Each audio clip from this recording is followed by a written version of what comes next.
Hi everyone, आइए आज की इस वीडियो में हम जीके से रिलेटेड इंपॉर्टेंट क्वेश्चंस आज की इस वीडियो में डिस्कस करने वाले हैं, जो कि आपके सभी कम्पिटिटिव एग्जाम्स के लिए बेनिफिशियल होने वाला है। ठीक है, ये आपका पार्ट 123 है। इससे पहले वाले सारे प्रीवियस पार्ट का लिंक आपको इस वीडियो को डिस्क्रिप्शन में एक प्लेलिस्ट के रूप में लिंक प्रोवाइड कर दिया जाएगा। ओके, तो चलिए आज की इस वीडियो को शुरू करते हैं। ओके, चलिए क्वेश्चन नंबर फर्स्ट की आते हैं। क्वेश्चन नंबर फर्स्ट है आपका, स्वतंत्र भारत के समय ब्रिटेन के प्रधानमंत्री यानी कि प्राइम मिनिस्टर कौन थे। ओके, तो ब्रिटेन देश के प्रधानमंत्री कौन थे स्वतंत्र भारत के समय, ये आपको बताना है। ठीक है, तो हमारे इस क्वेश्चन का करेक्ट आंसर हो जाएगा option number A. Okay, Clement Richard Attlee. Clement Richard Attlee जो थे ये ब्रिटेन के प्रधानमंत्री थे स्वतंत्र भारत के समय। ठीक है, नेक्स्ट क्वेश्चन है हमारा, गोपाल कृष्ण गोखले के राजनीतिक गुरु कौन थे। ओके, तो गोपाल कृष्ण गोखले के राजनीतिक गुरु का नाम था महादेव गोविंद रानाडे। ठीक है, महादेव गोविंद रानाडे जो थे ये गोपाल कृष्ण गोखले के राजनीतिक गुरु थे। ठीक है,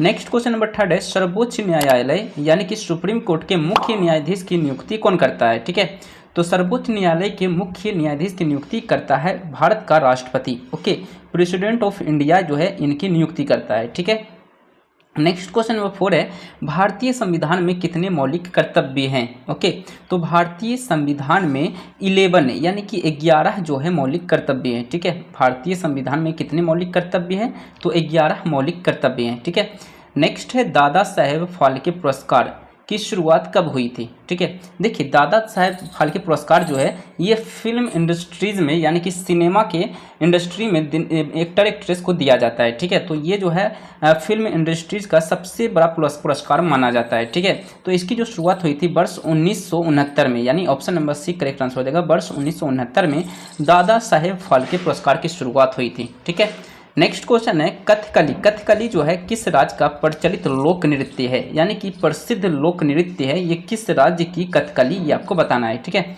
तो हमारे इस क्वेश्चन का करेक्ट आंसर हो जाएगा ऑप्शन नंबर सी, केरल की। ठीक है, केरल राज्य का ये प्रमुख लोक नृत्य है कथकली। ठीक है, नेक्स्ट क्वेश्चन है, बासव श्री पुरस्कार किस सरकार द्वारा दिया जाता है। ठीक है, तो बासव श्री पुरस्कार जो है ये कर्नाटक सरकार के द्वारा दिया जाता है। ठीक है, कर्नाटक सरकार द्वारा बासव श्री पुरस्कार पुरस्कृत किया जाता है। ओके, नेक्स्ट क्वेश्चन नंबर 8 है, द्वितीय बुद्ध किसे कहा जाता है। ठीक है, तो द्वितीय बुद्ध कहा जाता है पद्म संभव को। ठीक है, पद्म संभव को द्वितीय बुद्ध के नाम से जाना जाता है। ठीक है, तो ऑप्शन नंबर 1 करेक्ट आंसर हो जाएगा पद्म संभव। ठीक है, ओके, चलिए नेक्स्ट क्वेश्चन देखते हैं, नासिक में किस नदी के किनारे कुंभ मेला लगता है। ओके, तो कुंभ मेला नासिक के गोदावरी नदी के किनारे लगता है। ठीक है, कुंभ मेला नासिक के गोदावरी नदी के किनारे जो है लगता है आपका कुंभ मेला। ठीक है, नेक्स्ट क्वेश्चन है, राष्ट्रीय युवा दिवस। राष्ट्रीय युवा दिवस किस दिन मनाया जाता है, तो ये राष्ट्रीय युवा दिवस जो है 12 जनवरी को, ओके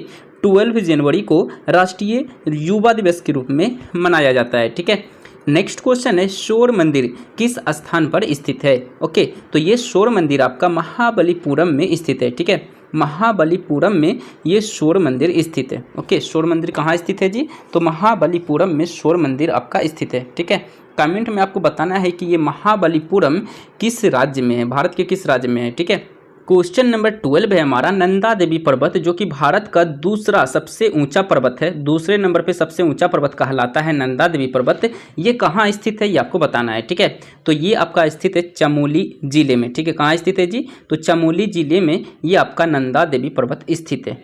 नेक्स्ट क्वेश्चन है, दक्षिण भारत की सबसे ऊंची चोटी क्या है, तो दक्षिण भारत की सबसे ऊंची चोटी है आपका अनाईमुडी। अनाईमुडी जो है ये दक्षिण भारत की साउथ इंडिया की सबसे ऊंची चोटी कहलाती है। ठीक है, नेक्स्ट क्वेश्चन है, भारत का सबसे बड़ा बंदरगाह कौन सा है, तो मुंबई बंदरगाह। मुंबई बंदरगाह जो है भारत का सबसे बड़ा बंदरगाह कहलाता है। ठीक है, तो ऑप्शन नंबर 1 करेक्ट आंसर हो जाएगा मुंबई बंदरगाह। ठीक है, क्वेश्चन नंबर 15 है हमारा, भारत में पहला सौर ऊर्जा संचालित हवाई अड्डा कहाँ स्थित है। ओके, तो ये आपका स्थित है कोच्चि में। ठीक है, so this is the power of discipline I am talking about.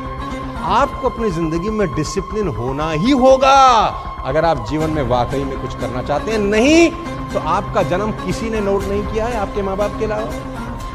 Next है सिंधु नदी का उद्गम स्थल कहाँ है। सिंधु नदी का उद्गम स्थल जो है वो है मानसरोवर झील। ठीक है, मानसरोवर झील जो है ये सिंधु नदी का उद्गम स्थल कहलाता है। ठीक है, नेक्स्ट क्वेश्चन है हमारा लुसाई जनजाति। लुसाई जनजाति जो है ये कहाँ पाई जाती है, तो ये मिजोरम राज्य में। ठीक है, मिजोरम राज्य में लुसाई जनजाति यहीं देखे जाते हैं। ठीक है, यहीं पे लुसाई जनजाति यहाँ पे निवास करते हैं। ठीक है, नेक्स्ट है हमारा सौरमंडल का सबसे छोटा ग्रह कौन सा है। ओके, तो सौरमंडल का जो सबसे छोटा ग्रह है वो है बुध ग्रह। ठीक है, बुध ग्रह जो है ये ग्रह ये सौरमंडल का सबसे छोटा ग्रह कहलाता है। ठीक है, नेक्स्ट है हमारा भारत में पहला कॉटन मिल कहाँ स्थापित किया गया था। ठीक है, तो कॉटन मिल भारत में पहला स्थापित किया गया था बॉम्बे में। ठीक है, कहाँ स्थापित किया गया था जी, तो बॉम्बे में पहला कॉटन मिल स्थापित किया गया था भारत में। ठीक है, नेक्स्ट है भारत का सबसे पुराना बांध कौन सा है, तो सबसे पुराना बांध जो है भारत का वो है बैगई बांध। बैगई बांध जो है